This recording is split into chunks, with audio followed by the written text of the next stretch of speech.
This is Trino. He fell in love with Adam. People often stereotype the couple. We're not gang rivals, we're lovers. And their cultural backgrounds mean that their relationship hasn't always been plain sailing. You can't live your life expecting people to just fully embrace you all the time. That's just not how life is. In our culture, the gay man, it's an embarrassment to the family. Someone said, I would rather you be a drug addict than be gay. Like, there's no bigger crime than that. If you sleep with a man because you love them, then you're gonna go straight to hell.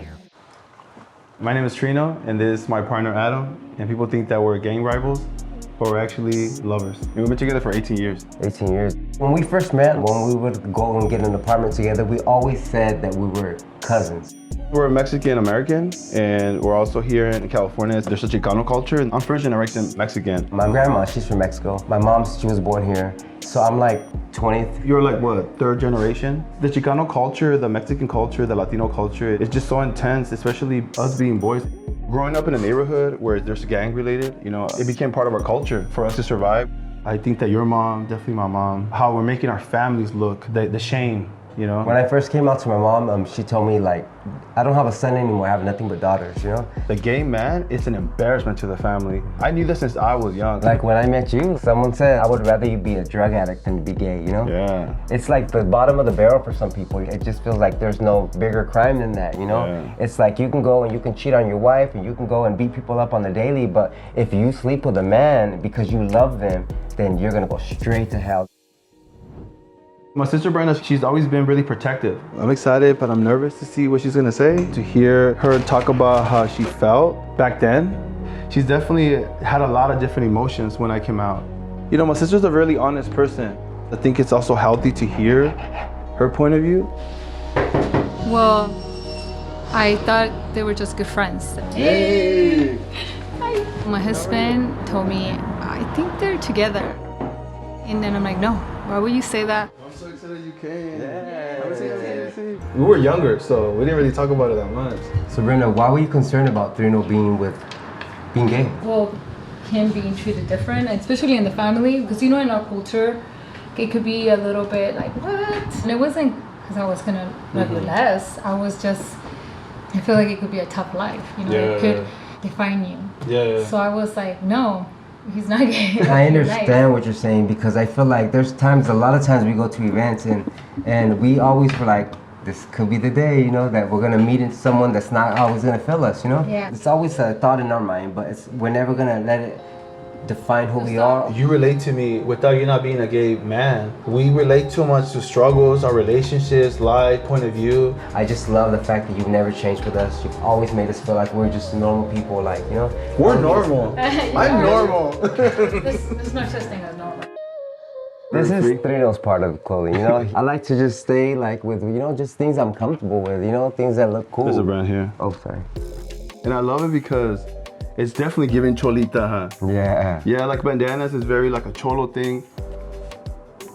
It's a very classic shirt, especially in the Chicano culture. When we wear this shirt, we're trying to be cholos. That's what they say. So what are Cholitas? A Cholita is like a gangster, it's a girl gang member. They wear their makeup a certain way, they feather their hair back, they're part of gangs, and it's the girl version of a cholo. A cholo is the boy gangster, and it's because, you're gay. And basically saying that we're males, but we're basically females. They're degrading our sexuality, our manhood because we're gay, but we're having an image, when in reality this is not an image to us. It's just clothes. Yeah, they make it seem like you can't wear certain things, like it's a uniform. In the Chicano culture, it's a gang, and I understand it, and I don't do it to disrespect nobody. If it bothers people, that doesn't seem to be my problem, Some people are like, oh, you guys are trying to act like you're cholos, you're trying to act like you're hard, you're trying to act like something you're not. This is all I know how to be. People want us to be a certain way. They just can't understand that, gay guys come from the hood, and I'm not afraid to show it and to embrace who I am. Sometimes people will say, like, it's okay to be gay, but just dress like you're gay. Like, wear your uniform. How do you dress like you're gay,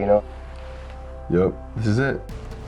Growing up, I just decided to wear the armor. So I had this demeanor of me, like I don't give a you know what I mean? I walked to a room, they just knew not to with me. Oh, they just remember this time? I look good. You look alright. Look at me, my curly hair.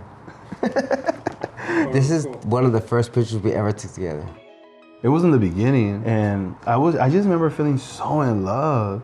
Growing up, the places we lived at, like, You don't wear red. That was something that would never be in my closet. Something that was programmed. But now, like as an adult, like I feel like, yeah, well, I embrace the color red, and red looks really good on me. It does look good. The thing is with the whole gang thing, it's like they don't have nothing, but they only have their neighborhood.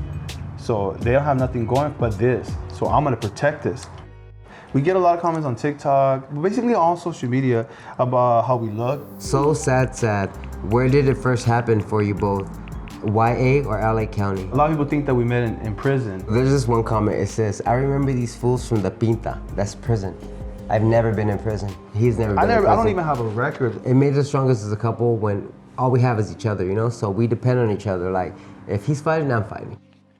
It's kind of normal for me because I always like grew up with 2 gay dads. With Adam, he's been in my life since I was 2, so I really only remember just him being my dad, not my stepdad. But I kept it very private when it came to my dads. If someone asked and I felt comfortable enough, I would tell them. But I just knew, I think at a really young age, that people are very judgmental, especially with gay parents. And I think at the time, I don't think it was as accepting as it is now. Hey, baby.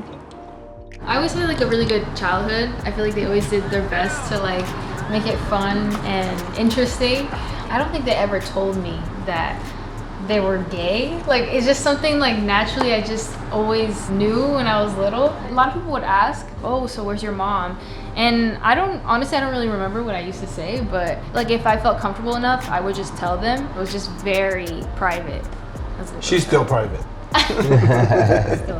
It was mostly them that experienced all that judgment, and it was hard to watch because it's like these people are just assuming a lot, judge them based on how they looked. They're covered in tattoos and the way they dress. I think they just assume like they're, you know, part of a gang or something.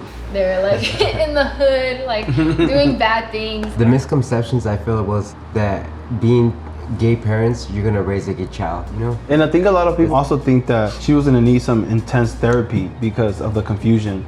And our baby shows us that she's so strong, she's so strong-minded, she's so aware of who she is, and she's so focused, and she's just definitely like the best part of us. She reminds us that us raising her with love and protection and honesty is the best recipe, you know? So do that to your kids.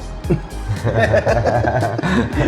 my God. We're just family, whatever you call that. It's cousin, homies, brothers. Do you guys understand why I was concerned in the beginning? Like, I know that I said I was mad, but I feel like I could have helped you come out, but we didn't talk about our feelings. And I go back and I think, was there something I could have helped you? Like, you know how I am now? What could I do to help you come out to mom and dad? Yeah.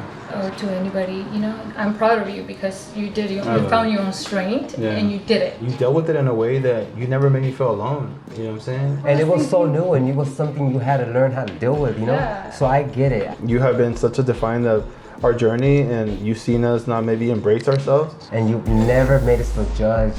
No, he definitely is my safe place.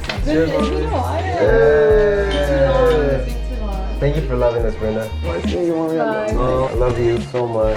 We've been honest with ourselves. Our life hasn't been perfect, our relationship's not perfect, but that's what makes us right now. So for us to really live our life very transparent, it feels amazing. So the recipe is just live your truth, you know? People see us and they think a certain way, but you know what? For us, we really give our hearts. You guys were like the missing pieces to my puzzle, and my puzzle has finally been completed. Thank you, Bobby, for having my back and loving me when I felt like I was unloved myself, you know what I mean? So.